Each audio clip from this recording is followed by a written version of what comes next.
Assalamualaikum warahmatullahi wabarakatuh. Apa kabar? Sahabat Nadio Alvaro semuanya, mudah-mudahan kita semua dalam lindungan Allah Subhanahu wa Ta'ala dan dilancarkan rezekinya. Amin ya Rabbal Alamin. Pada kesempatan kali ini kita akan membahas kisah-kisah wali gaus sepanjang zaman yang jarang diketahui. Untuk itu simak terus video ini sampai selesai agar sahabat semuanya tidak salah memahaminya. Namun sebelum lanjut menonton video ini, admin ingatkan untuk dukung kami dengan cara menekan tombol like, komen dan subscribe, serta aktifkan lonceng notifikasinya agar sahabat semuanya tidak ketinggalan informasi menarik lainnya dari channel ini. Terima kasih.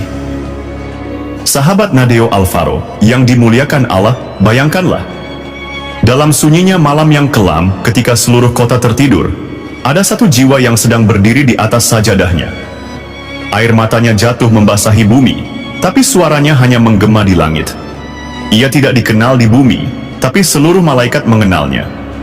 Ia tidak tampak dalam sejarah dunia, namun namanya ditulis dengan tinta emas di catatan langit.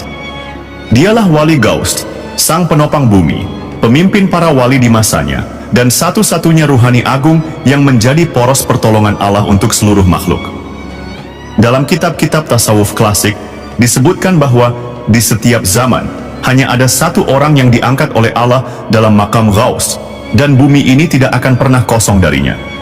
Saat manusia sibuk dengan urusan dunia, saat umat tenggelam dalam maksiat dan kebingungan, saat kezaliman menjadi biasa dan kebenaran dihina, Wali Gaus tetap berdiri dalam kesunyian. Ia bukan hanya berdoa untuk dirinya, ia menangis untuk dunia, meminta agar murka Allah ditangguhkan, agar umat ini diberi kesempatan kembali ke jalannya. Namun, siapakah mereka?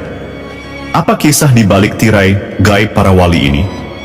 Apakah mereka benar-benar manusia biasa yang memiliki kekuatan luar biasa?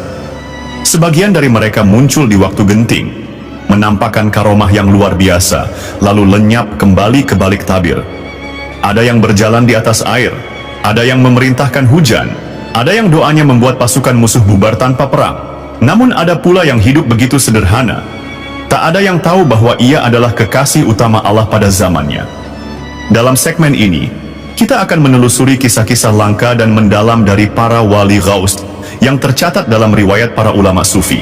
Kita akan menyelami sejarah mereka bukan dari buku sejarah biasa, tapi dari catatan ruhani yang hanya dijaga oleh para mursyid sejati. Kita akan menyaksikan kisah Syekh Abdul Qadir Al-Jailani, sang Sultanul Aulia, yang doanya bisa menghidupkan hati yang mati.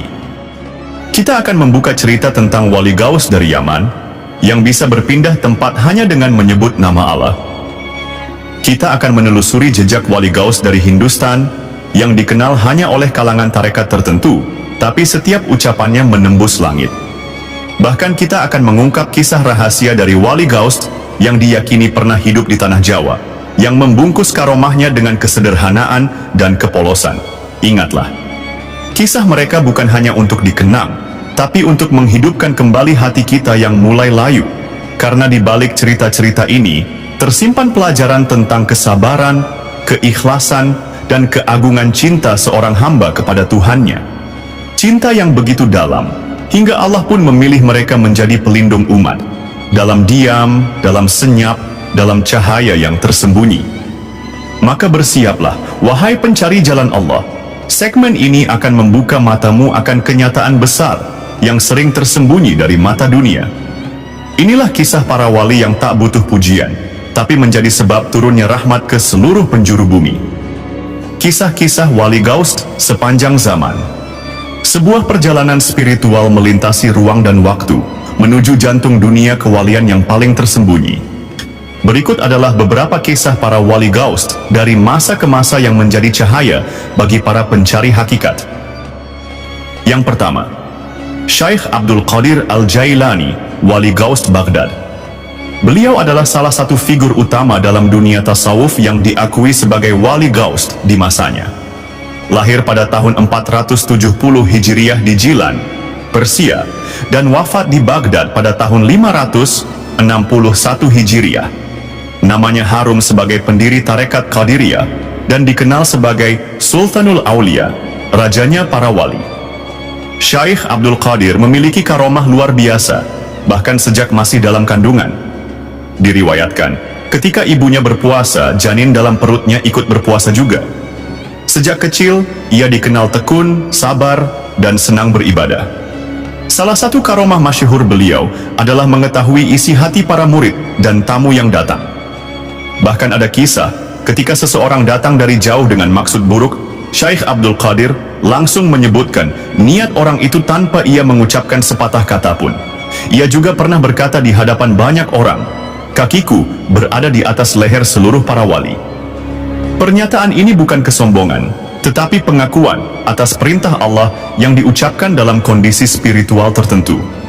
Para wali di zamannya bahkan menerima dan membenarkan makam kewaliannya sebagai Qutub al-Ghaust. Yang kedua, Syekh Ahmad al-Badawi, Mesir. Syekh Ahmad al-Badawi adalah wali besar Mesir yang sangat disegani di kalangan tarekat dan ulama tasawuf. Ia lahir di Maroko, kemudian hijrah ke Mesir dan menetap di kota Tanta. Dikenal sebagai pendiri tarekat Badawiyah, beliau sering disebut sebagai Ghaus al-Azam, Ghaus Agung di Mesir. Beliau hidup dalam kesunyian dan keterasingan, menghabiskan waktu dalam khalwat dan zikir. Selama bertahun-tahun, beliau menyembunyikan jati dirinya dari masyarakat. Orang-orang menganggapnya orang biasa, bahkan dianggap aneh. Tapi para ahli hakikat tahu, dialah pemegang makam Ghaus pada masanya. Karomahnya antara lain adalah mengusir pasukan musuh dari wilayah Mesir, hanya dengan doa, serta mengobati ratusan orang tanpa menyentuh mereka. Hingga hari ini, makam beliau di Tanta menjadi pusat ziarah ratusan ribu orang setiap tahun, sebagai bentuk penghormatan kepada wali agung ini. Yang ketiga, Sayyiduna Khidir alaihi salam, wali Ghaus abadi. Beberapa ulama sufi menyebut bahwa Nabi Khidir alaihi salam termasuk dalam golongan wali, meskipun ia seorang nabi. Sebagian bahkan menyebut beliau adalah pemegang makom kutub spiritual secara abadi, yang muncul dalam waktu tertentu untuk menuntun para wali lainnya. Kisahnya dalam Al-Quran bersama Nabi Musa menunjukkan bahwa ia memiliki ilmu laduni, ilmu langsung dari Allah yang tidak bisa dicerna logika biasa. Nabi Khidir disebut sebagai pembimbing para wali secara gaib. Banyak wali besar seperti Syekh Abdul Qadir Jailani, Imam Al-Ghazali, hingga Syekh Ahmad Tijani yang pernah bertemu dengan beliau dalam keadaan sadar. Yang keempat, Imam Al-Mahdi akan menjadi kutub akhir zaman. Dalam banyak literatur tasawuf dan hadits akhir zaman, disebutkan bahwa sebelum kemunculannya sebagai pemimpin akhir zaman, Imam Mahdi akan terlebih dahulu memegang makam Qutub al-Ghaust. Ia akan menyatukan dunia spiritual dan dunia nyata, menjadi pemimpin zahir dan batin. Sebelum tampil ke publik, Imam Mahdi disebutkan akan mengalami tarbiyah ruhaniyah secara gaib, dipandu oleh para wali dan oleh Nabi Khidir. Ia akan menghidupkan kembali keadilan, kejujuran, dan keberkahan dalam masyarakat dunia yang penuh fitnah.